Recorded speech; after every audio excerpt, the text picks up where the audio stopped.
Welcome to the One of the Shibal podcast with Suji and Huey and Jill. We're just two Asian Americans and a couple of dogs talking shit about shit. How was your week? It was good. How was your week? It was good. Anything happen? No. Anything exciting? No, I'm just kidding. I don't know what happened this week. No, just work. My youngest daughter had her final volleyball game last night. They had a double, but they won one, lost one. It was a great season. She cried when she lost. She's a really emotional Did the loss come player. second? The loss came second, Dang. which was a bummer, Yeah, which is a huge bummer, which is really funny because she's sitting there on the court and, you know, it's winding down. I know she was very upset. And, you know, she could tell that they weren't going to win and she already knew it. And she had tears in her eyes. And I was like, get it together. Like, it's okay. Keep it up. Don't give up. Don't give up. And she's crying. And I'm sitting there next to my mom and dad who came to the final game.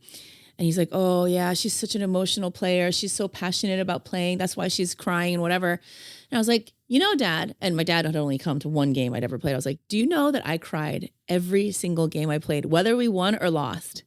Because I was always just really like emotional about playing. And I loved the game so much that I would cry. And it wasn't like crying because I was sad or upset. I just was just like so much excitement. Just got, oh, Huey. This is my boy. He's just staring longingly into your eyes because he's a good boy.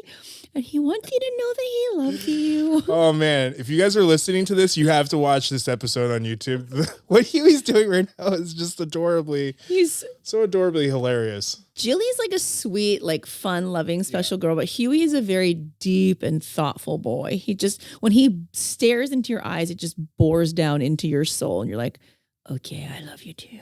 This is a good boy. This is my good boy. So we're not going to talk at all in this podcast today. We're just going to pet my dogs and hope you enjoy that. Yeah. It's like going to a puppy cafe. Yes. But it's a podcast. But you have to just listen to it. Oh my God, Huey. You're so dramatic. What do you guys think? Is It's having the adorable. addition of our dogs good or bad? You guys like it, right? I like it. Is it distracting? It's so distracting. This is emotional support. Yes, because sometimes things get emotional around here. Speaking of which, how was your week? Wait, what happened? What happened with the rest of the story?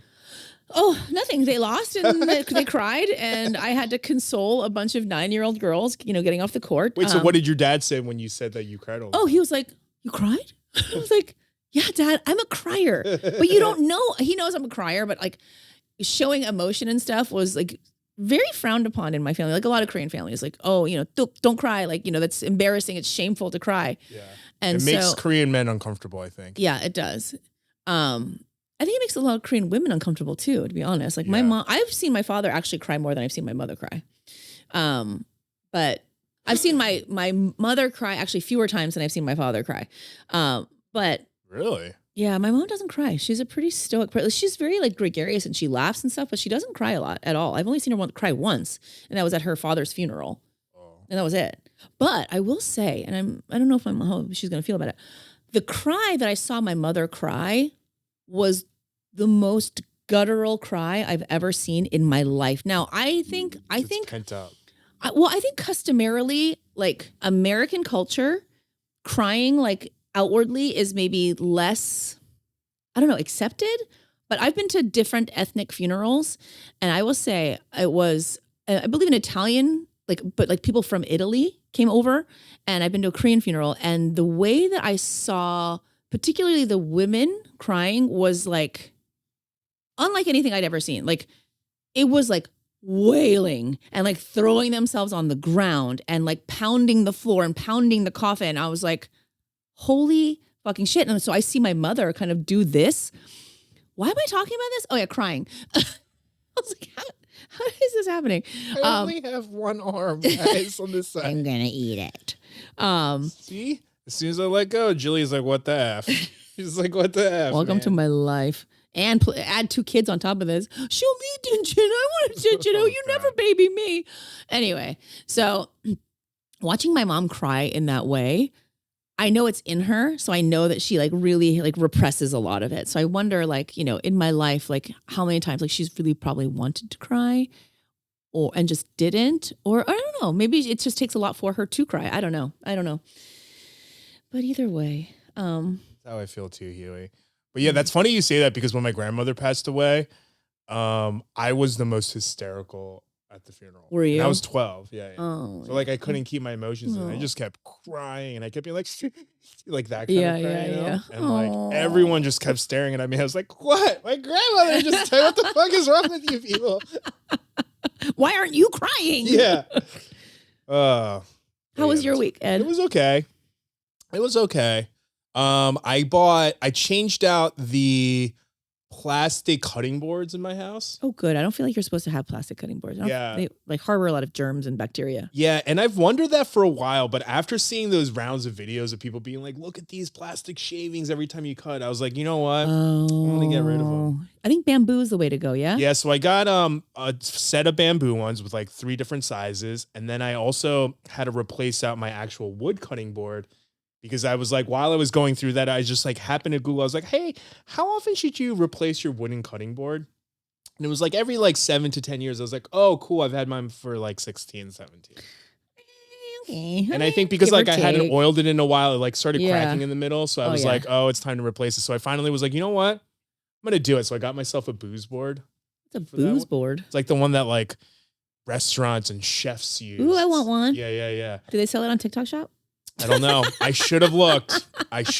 But the thing about wooden cutting boards is you have to condition the shit out of them. Oh, yeah. So like the OCDs kicked in over the last 6 days, and I've been like oiling it every 12 hours for 3 days. And then I bought this like wax and I like waxed it. And it's now been curing for 4 days. So like that consumed a little bit of my life. But there's a couple things I actually want to get some people's opinions on. So number one, I have my grandmother's necklace that she gave me. And the clasp on it broke when I was like 14. And it's like that traditional old school S-shaped clasp where it's not, I guess, not really a clasp because nothing closes or opens. It's just like a hook. And like the one part of the S broke off. So like I haven't worn it since I was 14. My mom came. I was like, oh man, I really want to get this fixed. My mom was like, oh, I'll take it to Korea and get it fixed for you. She texts me and she's like, so the people think that you should melt it down and that they should just build you a new one. Because it's 20, apparently it's 20. Clasp or the necklace? The whole necklace. Because what they're claiming is that my grandma's necklace is 24 karat gold, which means it's pure gold. So? And I guess that like means that it's like not as strong as an alloy, which is like mixed with metals. And they're like telling my mom, they're like, hey, we suggest you turn it into an alloy and we'll like make it into a new necklace for you. And in my head, I'm like, yeah, then it's not my grandmother's necklace. No, don't do it. You'll regret it. That's what I was thinking. But like my mom was like, no, they say that like no one even works with 24 karat gold anymore. And but I was that's not the point of the necklace. It's not like for you to retain and then, I'm so sorry. Like my grandmother wore this necklace and this sounds gross, but like my grandmother is still on this necklace. No, that's not gross. That's why people like keep their like beloved, past family members like sweatshirts and like hairbrushes or whatever it is. Cause it smells like it has them on it. Yeah. And it's not just because I want to wear a necklace. It's because it's like, I want to keep my grandmother close to me. And I feel like if I got it turned into an alloy, I'm laughing because Jilly's like eating my hand. But well, wait, you're not going to wear the necklace ever. I am. I want to. That's why they're like, that's why they're like, hey, we think it's better if you just turn it into an alloy. I thought you were just going to use it as a keepsake. I've kept it as a keepsake for a while, and I always keep being like, oh, I think I want to wear it. I think I want to wear it. Oh, okay, because that's different. That changes my opinion slightly because I would be afraid that you'd lose it if it wasn't as strong. If it fell off and you lost it, you would be beside yourself. Well, like there must be someone who can fix the 24 karat clasp. I don't think the clasp is the issue, though. I think they're worried that the necklace itself will break. Yeah, I don't think the clasp is the issue. You could get anything. You could get a titanium clasp, but like, don't people around the world wear 24 karat gold? And then I guess lose it pretty easily. I mean, I have seen a lot of those videos where the guy has the metal detector on the beach and he always finds 24 karat gold stuff. So kind of. That's funny, not funny. So yeah, I guess the jury's still out on that one. The other question I have, you guys are just like, just in your own world. Starved for attention, these two. Golly. So the other question I had was, you know that Hey Susie trend that's happening with that girl who's like, I know this is crazy. I know it's crazy, but I don't like store-bought pesto. And everyone's like, that is crazy, Susie. I saw this one. I'll get back to your thing. He's like, oh my gosh, Susie, that's really crazy. So one time I got kidnapped and I was like, oh, I was kidnapped for 2 days, and I found out that he just like goes on this like long story of his like kidnapping story, and like how he tried to escape, and he had to jump out of a 2-story window, and then he went to the cops, and the cops had to go back to the house where he was kidnapped from and get his shoes back for him, and then he was in a town that was like he thought he was in London where he was from. He was like 10 hours away in some other town. He was just like, was it his friends? I don't know. He's just, I think the story became even more sensational because he had this really thick British accent. And I was just like, what? That's crazy. That's crazy. But yes, what's your Hey Susie But that story? trend is crazy because like people tell the craziest stories. And I was like, I thought about making this video, which I might, where I use that to jump off because like, I think I've mentioned it in the past before, but I'm kind of like looking for my half siblings. Your half siblings. Yeah. Okay. In Korea. Oh, in Korea and not in Korea? Yeah, so the majority of them are in Korea. So I have 3 younger siblings. They're all from my dad. I have 3 younger siblings, half siblings, and 1 older half siblings. The 2 sets are from 2 different mothers along with my mother. So 3 women total. Yes. 5 children total. Yes. 2 outside of the, okay, got it. Yeah. 1 and 1 and 3. I don't know the details of my older half sister and her mom and my dad, but yeah. So, basically kind of using that as a jumping point to talk about, my story about how I'm looking for my siblings, but we can get that part later. The question I have is, as a woman who's a little bit older than I am, because my sister's older than I am, how would you feel about if your half sibling that you've never met, possibly might not even know about, probably know about, you ended up meeting them because the search became so public? Elaborate.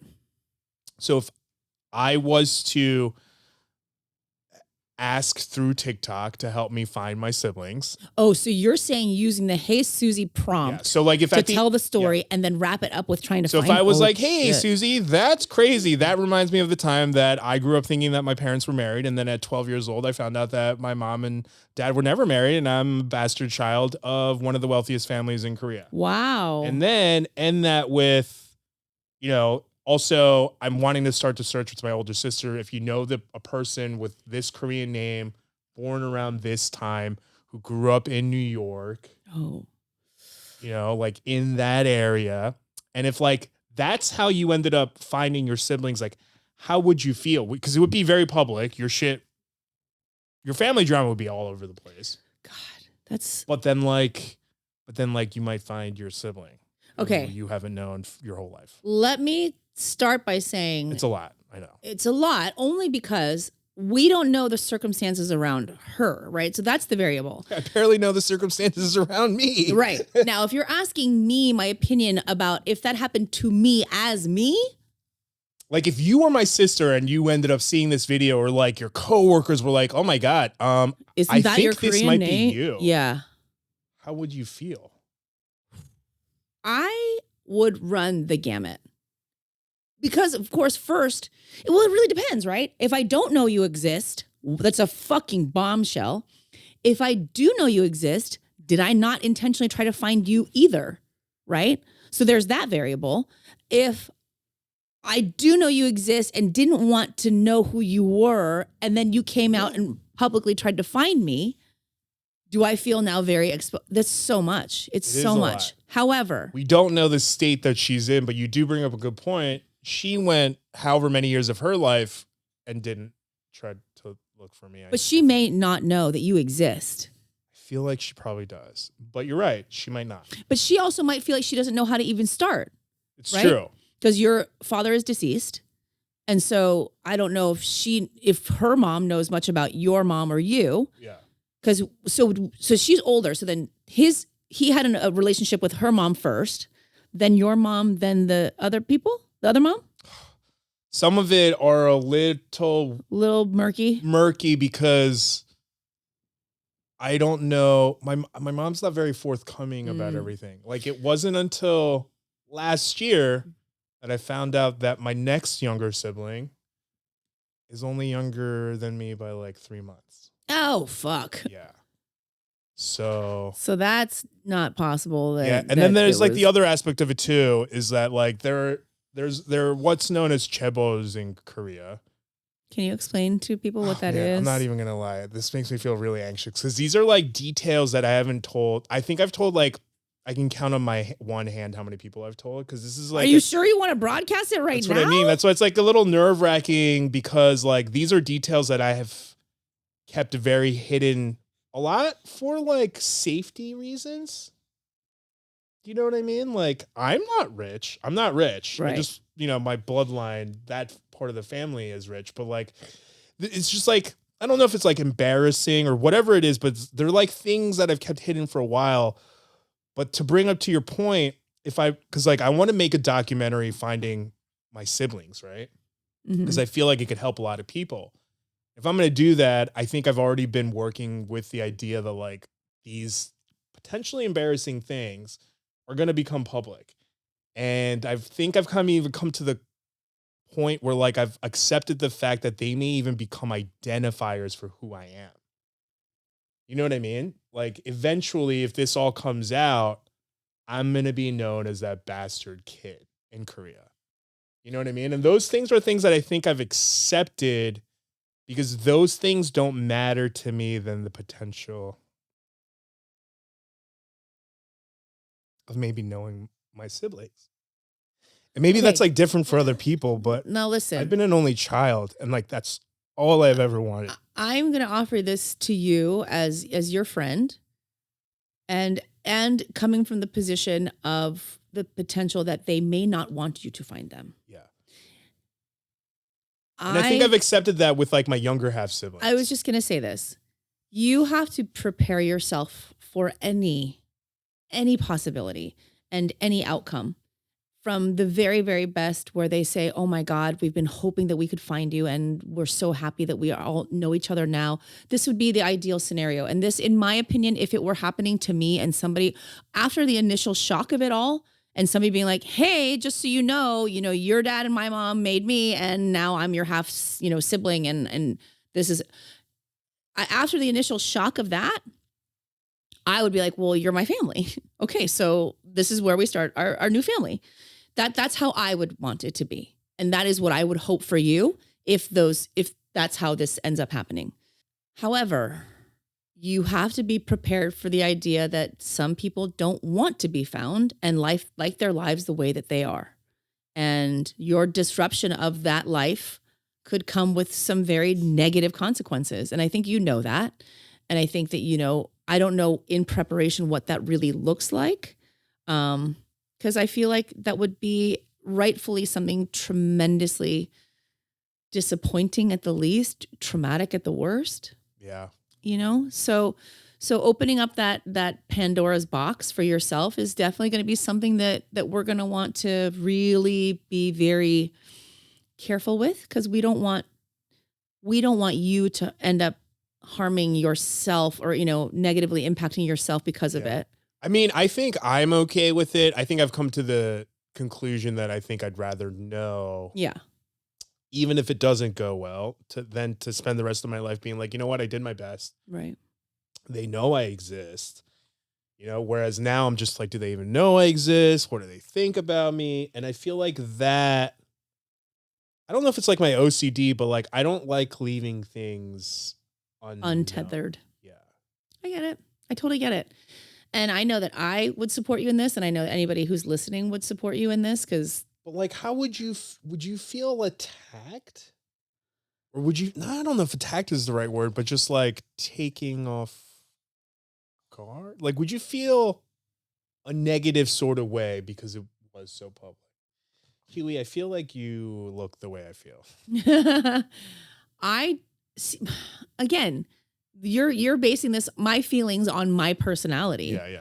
I wouldn't feel attacked. I'd be like, genius, you found a great way to find me. Or, I don't know. But again, the circumstances are very touchy, around, adultery and, unfaithfulness to a partner. But at least with my older sister, different. You know what I mean? I feel like the younger siblings will be easy to find because they're known. You know what I mean? I just have to go there and be like, hey, I need to set up a meeting with this person, please. Whereas in like my older sister, I don't even know her name. Like, I only know her Korean name because in Korea there's like a registry. Have you tried to search her name? Obviously, right? Yes. And I didn't. I've searched like, so I only know her Korean name, and I tried like a phonetics English spelling of it and like search Facebook and stuff, and I couldn't find anything. Also, like, I don't know if she's married, Right. or if like she has a different surname than the one that was written on the registry, Or like, yeah, I like mean, maybe people, her mom got remarried. Like, you don't know, Yeah. I don't know. Yeah. My sister's name is like Xian and she goes by Sandra. You know what I mean? So He was like, no, this is my spot. go over there. Go see Ed. Come here. Go see Ed. Go on. You're going to cut all the parts where we're talking to the dogs, right?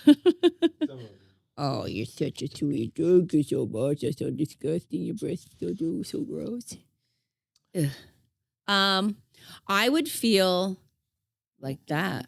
Confused. A little excited. A little itchy in my ear. A little yeasty because of the allergies I have. Okay, no. Seriously. In all seriousness. You think I should do it? Yeah.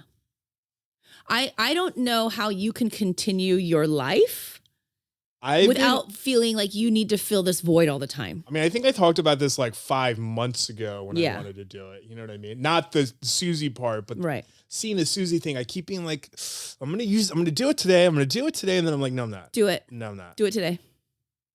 Do it today. Do it today. Put it in your drafts.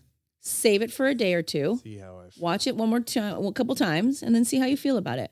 I feel like you have this void. You have this hole in your life, and you have this need to find this connection with these people, whatever that may be. However this works out, whatever it may be, I think you will come to a point in your life where you will feel like, I can't believe I didn't even try. I didn't even try. And this is the family that I've always wanted. And if I don't try, I'll regret it. Don't regret it. I mean, there's like a big fear that like none of them have looked out, like try to find me, So like maybe they don't want to know, and maybe they don't.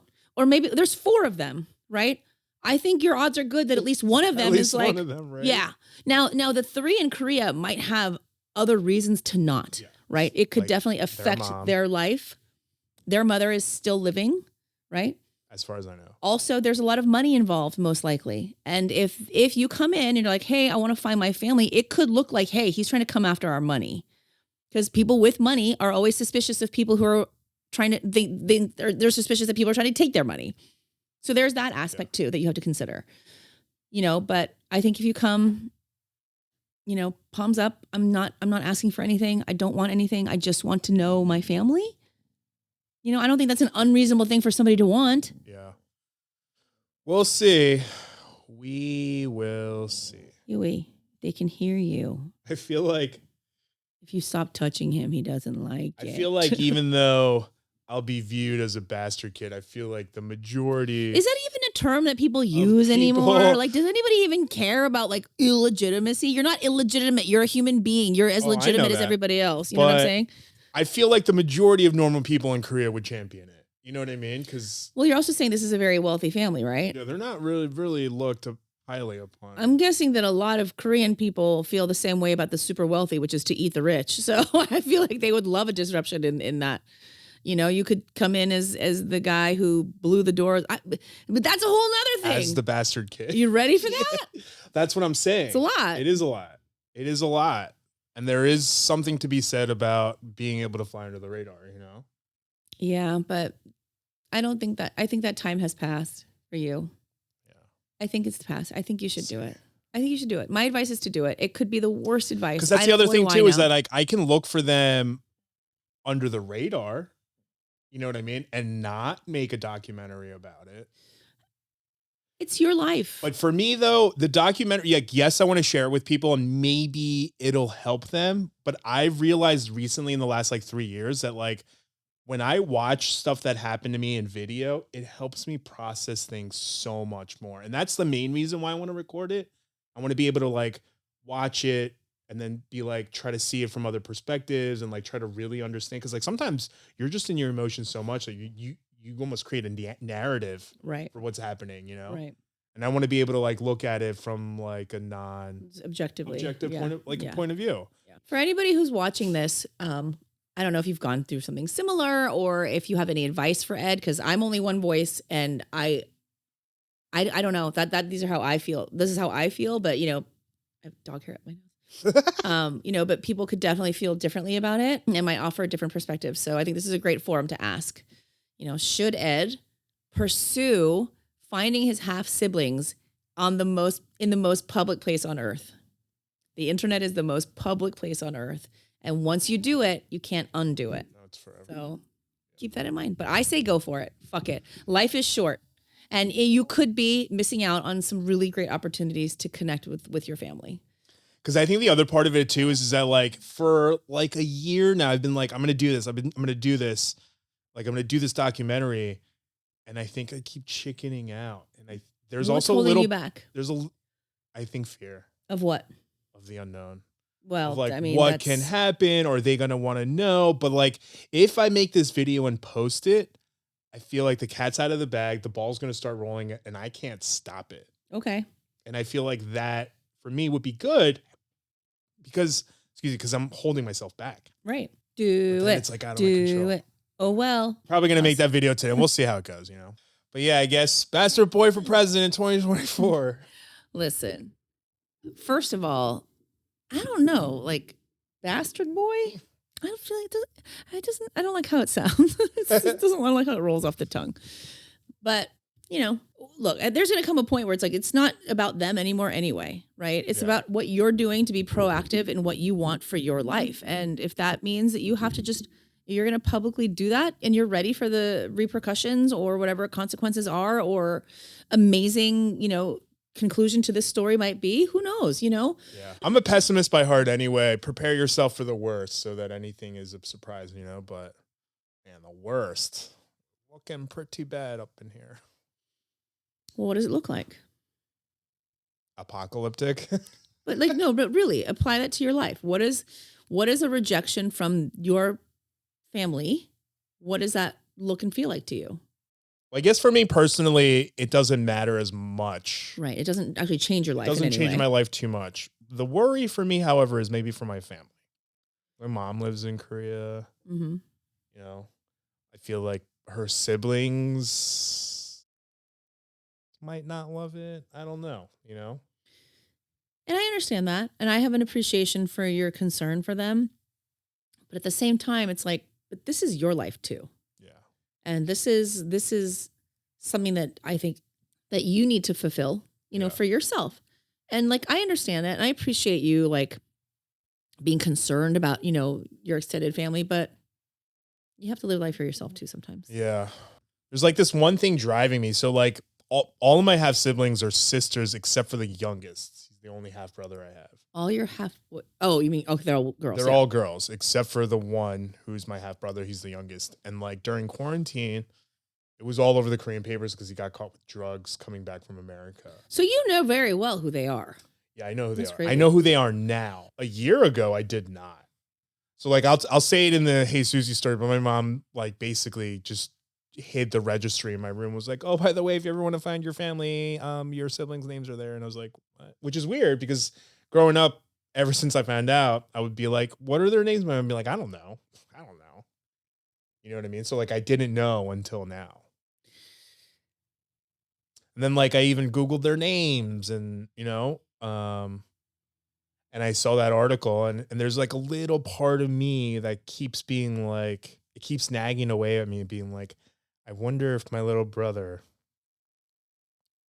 got caught with drugs because he was trying to fill the same hole that he has that's inside me, Listen. And that's the kind of stuff that really makes me want to, I'm going to say this with as much love as I have in my heart. Every time we talk about this, it fucks you up. It fucks you up bad. Like you can't broach this topic without having this. And this is going to be for the rest of your life unless you do something about it. And I think that's the thing too, is that like, I'm getting to an age where like, I might not have this option much longer. What if I die or they die before? Why don't you look at it like this? You have a platform to be able to actually do something about it now. Whereas maybe before you didn't have the information, before you didn't have the knowledge, before you didn't have the resources. You have that now. And I think it's time to be like, okay, I want this, whatever this is, to go away in whatever way I can get it to go away. And if, finding out that they want nothing to do with you, get some fucking closure on it, finally. Whether they want to be part of your life, whether they welcome you with open arms or say, this is a huge imposition and has completely disrupted everything that we don't want this, at least you'll know. And I know that for you, part of not knowing is kind of what keeps you safe, but it's just continuing to eat away at you. Yeah, that's it. It does eat away at me. Yeah, of course it does. You can't even say the word brother without breaking down into tears because you have one. You have sisters. You might have nieces and nephews, Ed, and you deserve to know. You deserve to know if this is going to be something that you can have for yourself in your life, or whether or not you have to close the door on the chapter and move on.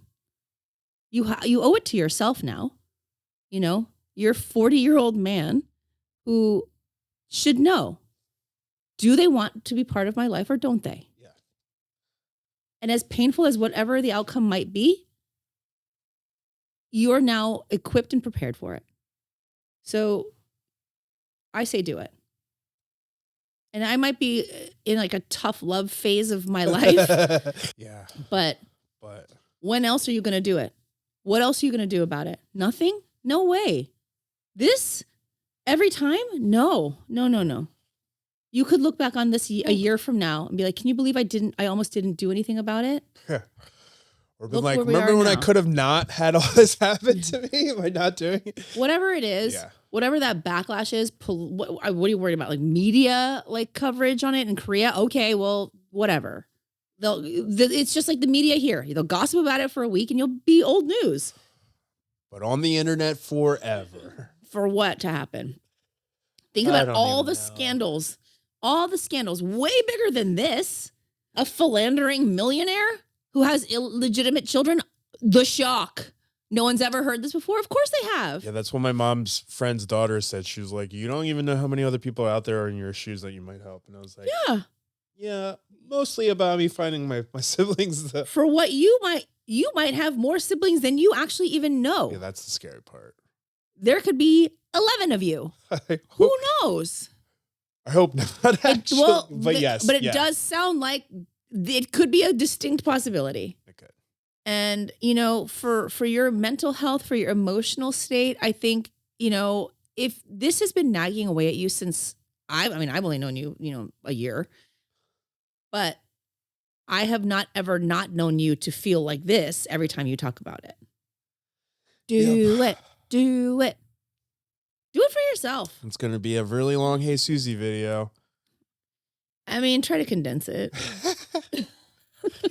Just give the highlights. That poor Susie girl. You know what I mean? She made a video about pesto and now she's just hearing about all the craziest stories that have happened to people. I don't feel bad for her. Like, I think I would look at it and be like, this is the funniest thing that's maybe ever happened in my life. It is funny. Thousands and thousands There's of so videos. many crazy stories. So many crazy stories. Funny stories. And also like some really like horrifying stories. But like, It really is like, it's just like me. People have been holding on to these stories being like, I don't think I'll ever get to say it. And then they see this Hey Susie thing and they're like, right. I think this is my chance. I just needed a reason. I just needed a prompt. That's all I needed. I even watched this crazy story on TikTok 2 days ago. And one of the most liked comments were, this should have been a Hey Susie video. And the person was like, who's Susie? Exactly. Yeah.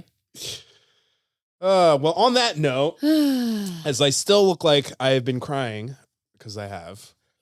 He does that. We're going to lighten the mood up a little bit with a bunch of a-holes. We know how much weird. you guys love when we read Am I the Assholes? And we know how much you love a-holes. I need to laugh. Okay. Ready? Am I the asshole for not cooking Asian food for my mother? Hello, 28 male and am Asian American, quarter Korean, 3/4 white. Thanks to a mix of 2022, COVID, housing crisis, and bad luck, I've had to move back in with my mother, 54, Your mother's only 54? Damn. Sorry, fully white. Like, I could have a 28-year-old son. That's crazy. Anyway. You're not 54. Close. Some background. As a child, I was never taught about my Korean heritage by any of my family. I don't know how to speak the language or any of my customs. My entire childhood, my mother was disrespectful of my heritage, referring to me, my siblings, or other Asians behind closed doors as the CH slur. She made numerous amounts of stereotype remarks about Asians and even forced me to once have an Asian-themed birthday party with Chinese and Japanese ornaments that I had to set up. This is your mom? This is so confusing. When I told her how none of this was Korean and how offensive it was, I was yelled at. Now, as an adult, those comments have stopped, but she's never apologized for her actions. Recently, I've started trying to experience the Korean part of myself. I've mainly started by learning the food of Korea, learning a variety of Korean recipes for myself. I usually make large batches, so there's enough for a whole week. Perfect. Are you me? Right. So my mother keeps gloating about how my son loves to make Asian food and how I spoil her, which I'm not doing to spoil her. I'm angry how she can just gloat about this to her friends, family, and socials, but I'm the one paying for all the ingredients and spending all the time cooking, and she says I'm spoiling her. I got tired of it, so I tried cooking stuff for myself, or when she's not home, because then she can't make her Instagram style photos of my work. Yes, I know this is petty. But we ended up having several fights about it. And now half of my family thinks I'm being just a disrespectful son. And that's how she acted towards my heritage in the past, and that I just can't let it go. The other half of my family, mainly my family that are around my age and younger, are on my side. So am I the asshole? Kind of. Am I the asshole for not wanting my mother to now exploit the same heritage that she used to mock and make fun of me for? No, you're not. When you word it that way, yes, it doesn't sound like an asshole, but fuck her. What I'm seeing here is that a mother who possibly experienced internalized racism for herself when she first immigrated here. Isn't the mom white? Oh, the mom is white. Yeah, his mom is white. Oh, JK. She didn't experience I missed shit. That part. Yep. Oh, yeah, 100% she's the asshole. And we're back. Yep. She's definitely the asshole. Yeah. She's trying to exploit you for like, oh, look at me. Look how cultured I am. Right. And she's not. Yeah. I missed the part where the mom was white. Yeah. No, I don't believe you're the asshole at all. And here's the thing. This is a very easily rectifiable situation, right? If she came to you and was like, listen, I know that I didn't fully embrace and understand your need to want to, feel like you were connected to your culture. And now that I see you're experiencing that and watching you do that has now given me an appreciation for your culture. Different. And I want to be part of that. Yep. Great. Let's go, mom. Get down. Let's, make some kimchi or whatever. But the fact that she has no part of that and is just enjoying the food that you're making and exploiting it on her fucking Instagram. No. Cultured. Yeah. Hard no. Yeah. Fuck that. Sorry. No. I'd no contact that bitch. Mm-mm. Yeah. Well, now he has to live with her though, because circumstances. Right. That sucks. Now, and I'm not saying that you shouldn't have a relationship with your mom, but I think there should definitely be a conversation about, listen, you were very, very insensitive to me, a human, your child, about who I am. Yeah. And there needs to be a discussion about it. I think that's reasonable and fair. And no, she does not get to eat any of your kimbap. Fuck that. Yeah. That's your kimbap. I say you're definitely not the asshole. No way, dude. You're good. You're not the asshole in my book anyway. I want to know where the dad is in that. So the dad was only half Korean then? Yeah. I don't know. I don't want to say only, but the dad is half Korean. Yeah. Am I the asshole for refusing to stop speaking Chinese around my stepfamily? Nope. Thank you for your story. Next. I, 16 female, grew up speaking both English and Chinese, Mandarin, but I'm going to just say Chinese to keep it simple, at home. My dad is white, but lived in China for a while, so he understands pretty well. My mom has learned English, but still is most comfortable with her first language. I'm fluent in both, but I'm close with my mom's family and have a lot of friends from immigrant families, so I kind of use them interchangeably. Great. My parents got divorced a few years ago, which sucked. I mostly live with my mom, but spend weekends and some school breaks with my dad. Everything was okay until my dad started dating Jane. I feel like Jane's going to be a problem. Mm-hmm. Foreshadowing. doing. I don't have a lot in common with Jane, and she's kind of pushy and invasive. Like, she has to be involved in everything, whether it's anything to do with her or not. She has a son, 10 male. The male threw me off because it's a son. But hold on a second. She has a son, 10 years old. That is okay, but not happy about stuff either. It got worse when they got engaged and moved in last year. I thought at least I could just avoid them most of the time during the weekend, but Jane won't leave me alone. The big problem right now is that she doesn't like it when I speak Chinese when I speak Chinese at their house because she can't understand it. She complains when I Zoom my cousins or watch Chinese dramas on my phone. She says it's because she can't tell if I'm being appropriate, but I told her my dad understands me and it's his business, not hers. She whined about it to my dad, who asked if I would just speak English when I'm at their place just to keep the peace. And I said I would always speak in English in conversations with her, but I'm not going to stop speaking, listening to Chinese when it doesn't involve her, and I'd stop coming over if that wasn't okay. My dad said that was fine, and he talked to her. It caused a fight between them, and she started loudly speaking over me or my shows in English instead. So I've stopped talking to her at all, and I speak to my dad in Chinese and my stepbrother in English, which makes her big mad. Cry about it, Jane. She thinks I'm shit talking her, but I don't talk about her at all. And my dad would tell me off if I was. It's stressing my dad out though. So maybe I'm being the asshole? Nope. Causing disruptions to someone for being racist, look, and narcissistic doesn't make you the asshole. Speaking Chinese and being Chinese is who you are, right? And if Jane doesn't like it, Jane can either learn to fucking speak Chinese or ignore it. Sorry, Jane. Like, there is a very simple solution to this. Speak Mandarin, Jane. If you want to know if your stepdaughter is being and watching appropriate things, learn how to speak Chinese. You don't even have to learn to speak Chinese. There's a shit ton of translating apps where you can engage. So why does everybody think that anybody who's speaking in a different language is shit talking them? Like, stop being so fucking paranoid. And maybe you're paranoid because you are an asshole and people are talking about you. So there's that. Yeah.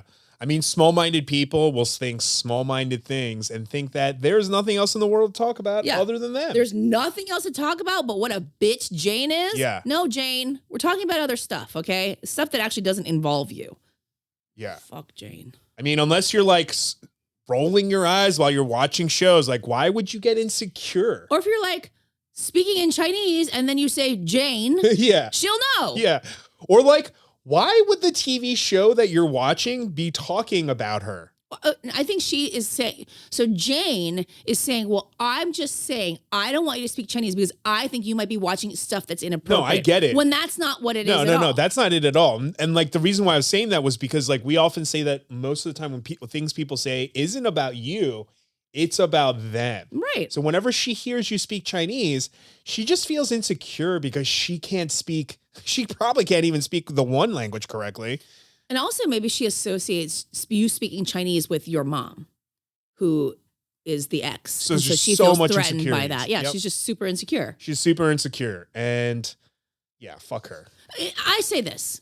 You go to Jane and you say, Jane, I will make you one promise. I'm going to speak Chinese to my father because I'm very comfortable with that and so is he. But I make you this solemn vow. If I ever want to talk shit about you, Jane, I'll say it straight to your motherfucking face. In English. Okay, Jane? Yep. In English. Like how much crystal clear as day. You will always know. Insecure number 2 you are. You'll always know if and when I'm talking shit about you, Jane, because it will be to your face, out of my mouth, in fucking perfect English. And the word bitch will always start the sentence. Start and end each sentence I speak to you. The audacity of people to tell other people what and how to shut up, Jane. Bitch. Why do you think people are talking about you? Who are you? Nobody. Literally. Nobody. I went and got my nails done yesterday. Fall girly. And there are so many women that work in the salon, all of them Vietnamese, all of them talking to each other, all of them laughing, having a great time. Like they're like literally one woman is giving me a manicure. The other woman is giving me a pedicure. They're talking to each other. They're laughing.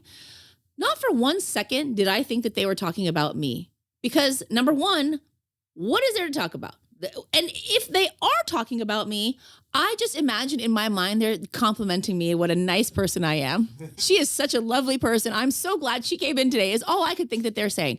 Because I will never know.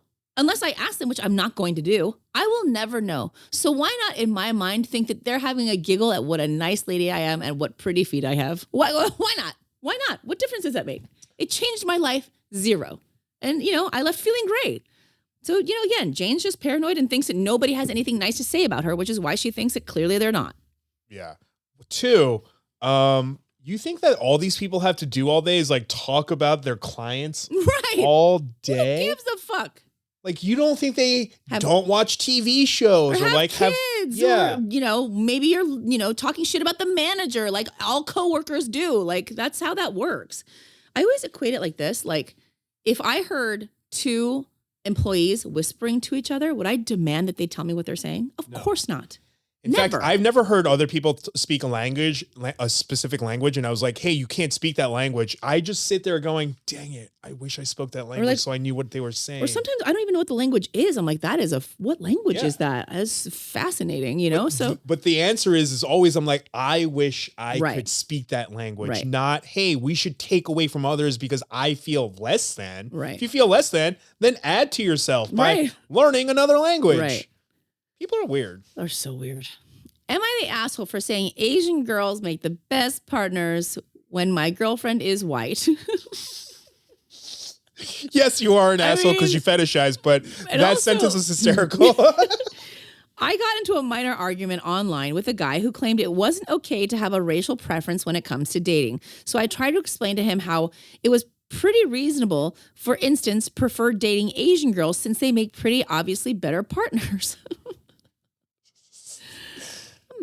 I supported this with facts too, like the lower obesity rates in Asian countries. Who wants a fat wife after all? Wow. So it seems much lower risk than them being more youthful looking due to... Oh my God, this just gets worse. What even is this word? Tenuous? But basically, he's saying that Asian people have baby features. Facial features, and also being generally more modest and traditional. Why did I have to read this one? I'm so glad. That's why you say that, because the whole time I kept going, I'm so glad I'm not reading this one. I got a notification for the reply on my phone, which my girlfriend checked and saw my original post this guy had replied to. Karma. This made her upset because she's white. I can't find girls who are not white attractive. I tried to explain to her that it doesn't mean I love her any less or anything. I was just looking at a situation rationally. However, I had little success with this. No shit. Am I the asshole still? I was just voicing my personal opinion on the matter. Everyone here sucks. You have so much to learn about how to communicate. Like, wow. I mean, your girlfriend also problematic. The guy problematic. The person you were interacting with problematic. I need to look up this word. Go ahead. Keep talking. But yeah, yes, you're the asshole. I understand the point that you were trying to make, but the examples that you used were so ignorant.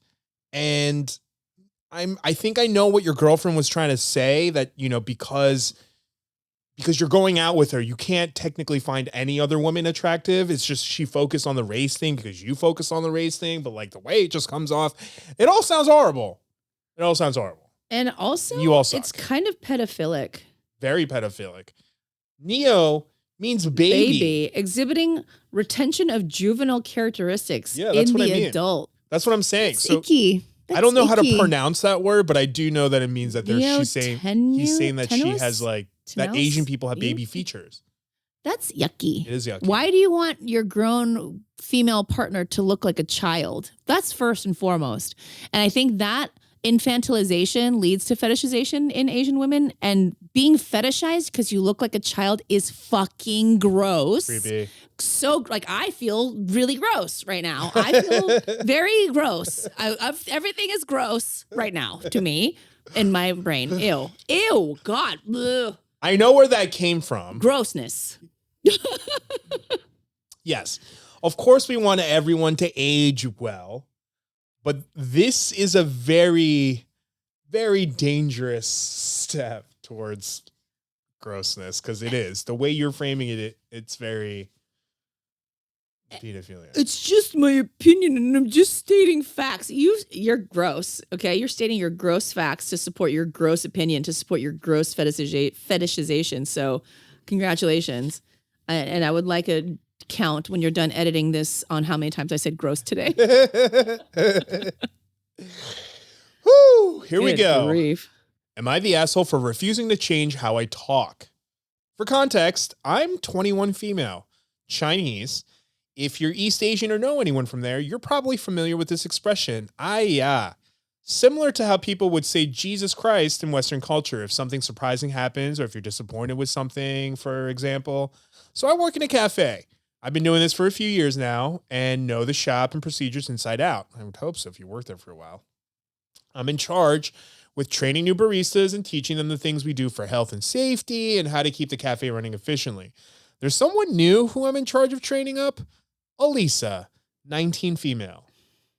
I don't want to be harsh, but she is not good at the job. Nothing is stuck in her brain. Everything I tell her seems to go in one ear and out the other. She has a review in a few weeks, and I'm 99% sure she's going to fail. Whoops. Today on the job, she lowered the milk jug from the steam wand when the wand wasn't turned off, and the hot milk just sprayed everywhere. She screamed. I turned and saw it, which is when I exclaimed, out of shock and turned it off because she was frozen. This is day one stuff when we teach newbies how to use the espresso machine safely. Luckily, neither of us were burned, and it was just a blip. After our shift, Elisa asked what I... Elisa asked what I meant when I said, so I told her. I was surprised what had happened and thought she would have remembered to turn the steam wand off because it's not exactly quiet. She asked me why I couldn't say something else because Aya felt like I was using my own language to insult her, knowing she doesn't speak it. Again. Oh my God. She just told you what it meant, so you now know what it means. I told her that it was just like how I talk, given I am Chinese, and that she's being ridiculous. And it was lucky that I was around to turn the steam wand off because she was too scared to do it. She did not press further, but her boss messaged me later that day saying that Eliza felt uncomfortable on the shift today. Quit. I was asked to refrain from speaking in my language on the job. Oh, yeah. That's an That's HR time for problem. a lawsuit because that's called discrimination.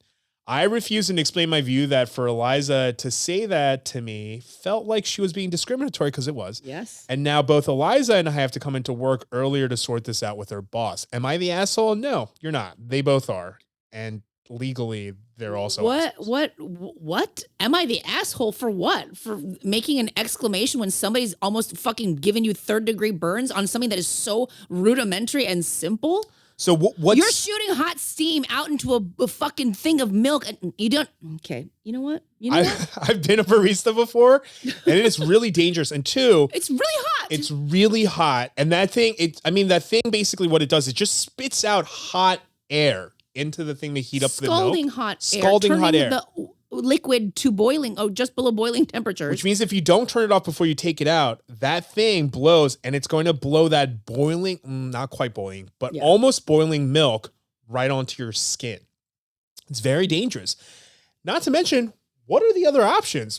Does the manager want her to go, holy fucking shit, in the middle of the fucking coffee shop? Jesus Christ, dipshit. Are you fucking stupid? Like, what's the alternative here? Because sounds very... benign and innocent. Yeah. Like, oh boy. Yeah. What's the problem?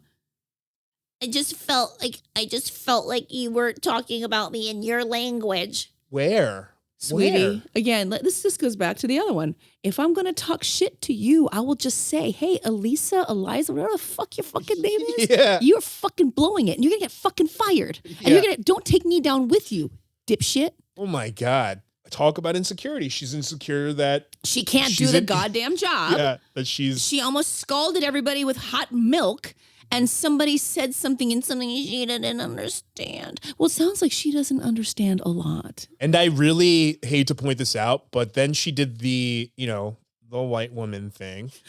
She made Yep. me feel bad. White woman tears, to the point where the manager then did something discriminatory because he was so scared of her victimizing. Right. You know what I mean? Right. Like, of course. can we just like stop doing this, please? Like, stop victimizing yourself. Like, barf. Yeah. You made me feel sad because I almost burned you. Well, bitch, you almost fucking scalded my skin off. So, she should have ayed while throwing her slipper at your face. Am I the asshole for calling myself Asian or mixed? Hi, I'm currently a college student and I'm planning on participating on a This person's not going to be Asian, are they? You can't read ahead. Well, you just asked the question. Now I'm like, oh no. Hi, I'm currently a college student and I'm planning on participating on a multicultural event where I need to showcase a traditional outfit of my own culture. My biological mom is a 100% Southeast Asian and my dad is 75% German and 25% Irish. Because my mom and her family has a bigger influence on shaping my characteristics and philosophy, I decided to wear a traditional outfit from my mom's culture as I consider myself a part of her culture. Okay, so the other person's just going to be really racist. However, there are a couple faculty members, all of whom are presumably white, telling me that it would be cultural appropriation for me to wear a traditional outfit. They also mentioned that I will be insulting and disrespecting my mother and her family that way because I look more like my dad's family. What the fuck? It's shit like this when we actually talk about real cultural appropriation. People are like, everything's... No, it's not. They suggest that I should dress more like a leprechaun because of my last name. Or like the fictional characters named Heidi from the Alps. I admit that I didn't even consult my mom or her relatives about whether it's okay for me to wear a traditional outfit. You don't have to. You're part of the culture. But I do not want to dress up like it's St. Paddy's Day. I'm aware and feel guilty that even if I look very white, I express too much pride in an arrogant manner for talking about my heritage and trying to show off while emphasizing other fellow biracial students who are like me and other Asian American students on the hardships they faced. Although some fellow POC students told me that I am not showing off and that it's normal to express pride over my mom's culture. Your culture. Right. Your culture. On the other hand, the faculty members stated that I'm not considered a POC due to my father's ancestry and my appearance. Excuse me, what the... They even threatened to file for a racism incident on campus if I talk about my mom's culture with arrogance in front of my POC friends. What is happening? This is crazy gaslighting. The asshole for expressing pride in an arrogant manner whenever I talk about my culture during presentations in my classes without notifying the entire class about my ethnicity or race. Also, I tried defending myself to the faculty members in a loud, aggressive tone where I said, I don't give a shit of what you people think I am. I'm Asian because I have an Asian mom and I grew up with her family. I'm not white. You can't tell me what I am and what I'm not. Since those faculty members are much older than me and have higher authority, I knew I'd cross the line when I acted out. Am I the asshole? Nope. Get a lawyer. Absolutely. Get a lawyer. If somebody told my daughter... sue the shit out of that school. If somebody told my daughter that she couldn't express her cultural heritage and pride by wearing like a hanbok or something, I would and then comparing it to a leprechaun? Ape shit. I would go ape shit. A leprechaun, no offense, a fictional character. Wearing a traditional garment from your culture is not... These are people in academia? What the fuck? No offense to you, but like, is this an accredited fucking school? And you don't look the ethnicity you claim, therefore you cannot claim it, is such bullshit. That's, wow. Which is funny because their ancestors living during colonial times probably said the opposite. Right. Just because you look white doesn't mean you are white. Right, exactly. Wow. No, you're not the asshole. Oh my God. The ones that have such crazy black and white legal ramifications blow And my threatening mind. to take, like, to file a racial incident. Right. That's what I'm saying. They're like going above and beyond to gaslight them to the opposite because I feel like That's they know they're crazy. in the wrong and they're like gaslighting them by threatening them. It's just so crazy. They've gaslit this poor girl into thinking that her wanting to wear a cultural outfit is the same thing as dressing up as a fucking fictional character. Like, that's crazy to me that she's questioning herself because of this. And like, literally, she's even being like, oh, it's my mom's culture. No, it's not. It's your culture. You grew up in it. You're part of it. It's in your DNA. Let it out, Ed. Let it go. Oh my God, that's just crazy to me. Fucking let it rip, man. That's crazy. It's nice that it's not me all the time. You're not the asshole. You're doing great. Get a lawyer. Woohoo. Yeah. One more? You got one more in you? The DNA stuff, I think, Yeah. gets to me a little bit. Yeah. It's a little PTSD. Yeah. Last one. Am I the asshole for calling? Wait, is it your turn to read? Yeah, I just did. You did. Didn't I? Yeah. Yeah. Yeah, you did. I think I just talked. So I was like, I think I just read. Yeah. And I was like, no, I just talked. Am I the asshole for calling my sister-in-law racist after she compared my cooking to making Kung Pao Chicken? Unless you made something that was like Kung Pao Chicken. Yeah. And definitely hard yes if neither of you are Asian. Oh, God. I'm scared. Don't read it. For context, just, not to be a dick, but the whole story is context, technically. I've been married to my wife for about 10 years, and we're a mixed race couple. I'm Asian. She's Caucasian. Oh. I've gotten along with her family, mother-in-law, brother-in-law, sister-in-law, but I always feel like her father-in-law and the other sister-in-law, Sarah, it's always a Sarah, never liked me. Wait, hold on. I need to get this right. Asian spouse, white wife.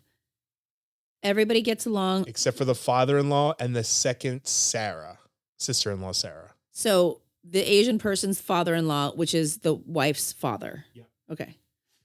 That always gets me. Okay. Here's the next part. I'm a professionally trained chef. Oh. With 15 plus years of experience, and I work at a high-end Chinese restaurant. Oh, the cookie game. Okay, I have 4 more coming. A spin-off of a popular one. Oh, playing that game should be our Patreon at the end of this. Ah, okay. We should have a competition. Okay. People would love to see us. It's going to get hot. It's going to get really bad. There's going to be so much But screaming. I have long nails, so it makes it hard for me. I'm Sucks handicapped. for you. Handicap. I was fuck this. That would be dedication that I would. No way. I just spent $100 on this manicure. Okay. Expensive. A spin-off of a popular one in Beijing in a large U.S. city. My crew and I have won several awards, and I've been explicitly told I'll be the next executive chef. That's cool. Sarah is also a professional chef. Oh, a little rivalry. And she works at a popular upscale French restaurant in the city. Well, she comes. No, don't do it. Don't do it. Don't do it. She constantly brags about it, and no joke, compares herself out loud to Ramsay and Bourdain. Bitch. Don't even have to say first words, first even. names. Whenever I'm at my mother-in-law, which, by the way, already signs of insecurity. And we Yeah, know what of happens course. with insecurity. Yep. Whenever I'm at my mother-in-law and father-in-law's house and helping out in the kitchen, Sarah's always criticizing everything I do, whether it's chopping, braising, marinating, etc. She's always butts in with comments like, I think you should actually do this instead. I've been patient for my wife and sidestepping those questions, saying things like, thanks, but I think I'll just stick to the way I do it. Things came to a head 2 weeks ago when my wife, father-in-law, mother-in-law, and I were in our parents' kitchen prepping dinner for my mother-in-law's birthday. Oh, so it's already something that's personal. Emotional, yeah, personal. Yeah. We were running a bit behind, so things were heated, which I kind of like because it reminds me of work. And that's when Sarah walked in. Dun, dun, dun. She took one look at what I was doing, scoffed, and said something like, "Oh, wow. Okay. So that's not the right way of doing things." Oh God, she's the worst. Who does that? You can tell exactly by what the words are in how she says it. It hit a nerve, and I'm pretty sternly told her to stop criticizing my cooking and that I'm also a chef like her. She laughed and said, "Making Kung Pao Chicken at some Chinese restaurant doesn't count." The kitchen went silent.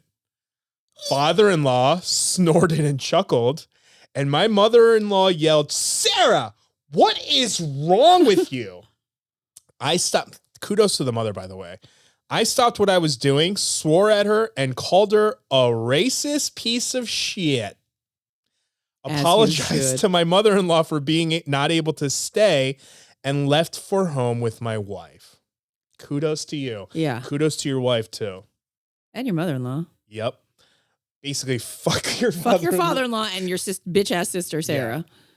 Apparently, this caused a massive fight after we left, with my mother-in-law, brother-in-law, and other sister-in-law taking my side, and my father-in-law, and obviously Sarah, saying it was just a joke, but kind of true. Ew. Wasn't a joke. If you think any of it is true, you dumb. Okay. That I was being too sensitive. I mean, isn't that always the case? Mm-hmm.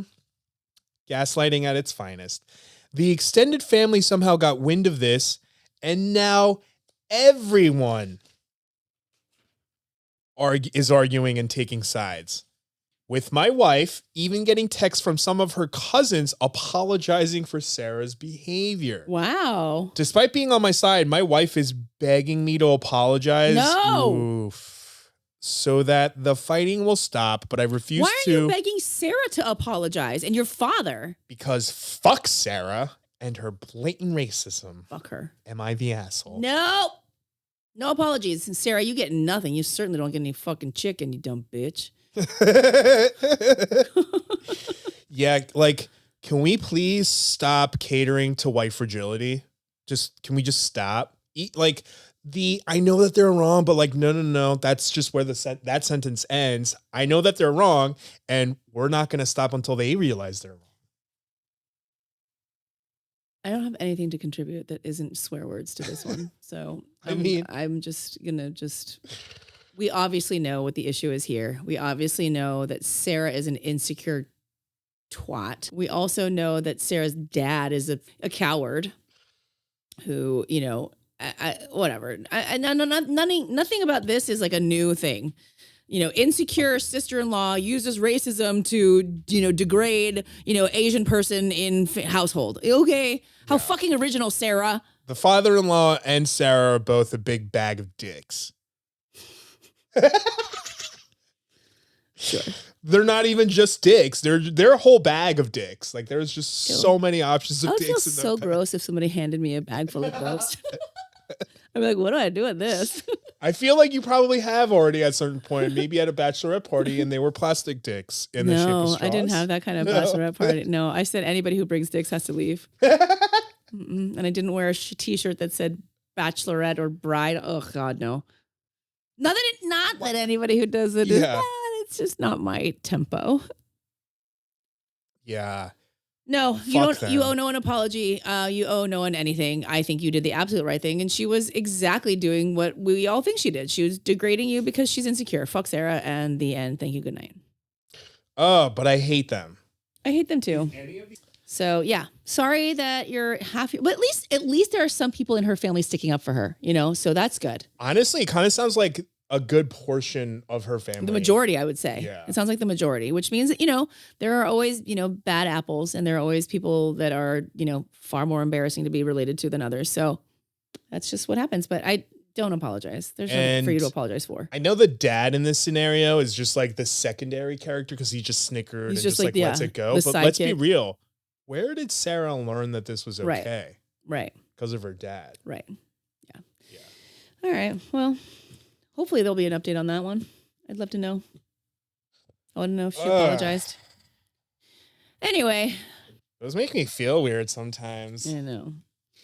On that note, thank you all for tuning in as always. We always appreciate all of you listening and watching our YouTube and however, I don't even know how else you watch us. Right. Yeah. But we do thank you for your support, and please continue to do so. You can find us on our Jilly wants an Instagram. Just let her in. Let her in for the goodbye. Jilly wants an Instagram. No, I don't have time. Oh, this is a poor baby. This is a poor baby. Come on. Good girl. Good girl. Oh, sweet girl. Lay down. That's okay. Okay. But please make sure to thank you for your support, and please continue to follow us on our socials. You can find me at Suji01 on TikTok and Instagram, and maybe you'll find Julie on Instagram if I make you your own page. I don't have time. I don't have time for that. Sounds like a job for the kids. Yeah. No, they have other jobs. Like cleaning the kitchen. Yes. You can find me at Etch-a-Sketch with a J on everything, and you can find the podcast at One in the Shibal, Shibal. Please continue to write in all of your Am I the Assholes, any things that you want, any advice on, anything you want to just shoot the shit on, honestly. Give us some feedback. We like to chat.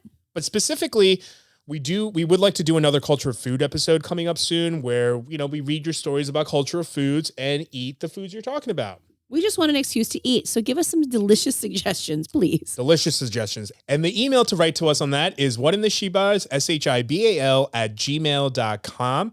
Otherwise, we want to thank everyone who is a Patreon to this very humble podcast. Thank you, thank you, thank you. We honestly couldn't do it without you all. And if you would like to continue to support us, if we brought any value to you whatsoever, please consider joining our Patreon. There will be some extra content in there for you guys pretty often, we have including something fun this for today. week. Yeah, yep. Otherwise, thank you. And if you're watching us on YouTube, make sure you like, subscribe, and ring that bell. Ding. Chili, can you say ding? Ding. As she stares very emptily into the camera, whatever way it is. But either way, thank you for joining us, and we will catch you on the next one. Okay, bye. Chili made you feel okay, bye.